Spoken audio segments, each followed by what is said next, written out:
This is from the Saskatoon Star Phoenix, Saturday, March 27th, 2010. It's titled Hart's Return to WrestleMania Heals Old Wounds by Keith Bonnell.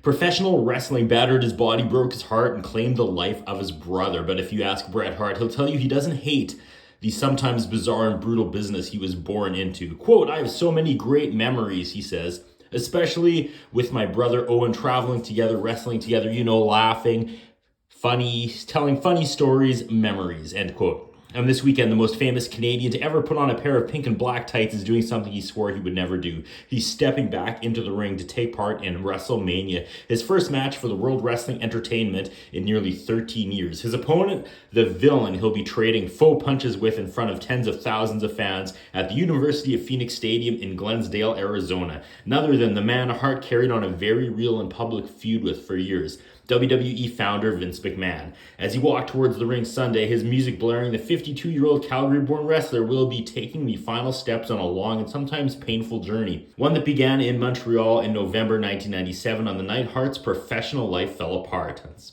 pretty dramatic. Quote, "I remember standing in the ring telling myself that I would never do what I'm doing," end quote. Hart told CanWest News Service from Phoenix, where he's getting ready for WrestleMania, "Swearing it to myself and standing by it for all these years that I would never ever work for this man or this company ever again, no matter how desperate I get or how much they offer me. I would never come back," end quote. He's referring to the so-called Montreal Screwjob, a now infamous night that saw Hart leave the company he worked for in more than a decade in a scene worthy of pro wrestling's best scripted melodrama.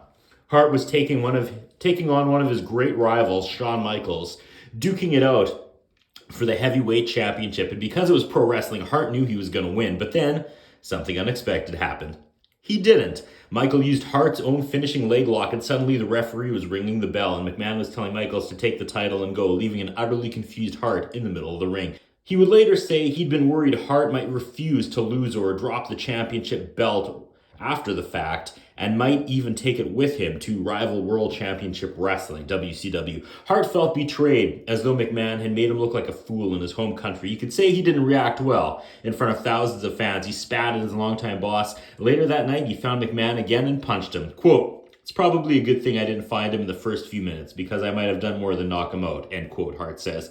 To understand his anger, you have to understand Hart's past. He grew up in a wrestling family, one of a dozen kids. His late father, Stu, spent decades as a wrestling promoter and tough-as-nails trainer, turning out the future biggest names in the industry, but few would be bigger than Bret, who held the then WWF title 5 times. Quote, "I really did my best to be the wrestling hero that I saw so many wrestlers be when I was a kid," end quote, Hart says. "I wasn't about to let anyone tear that down."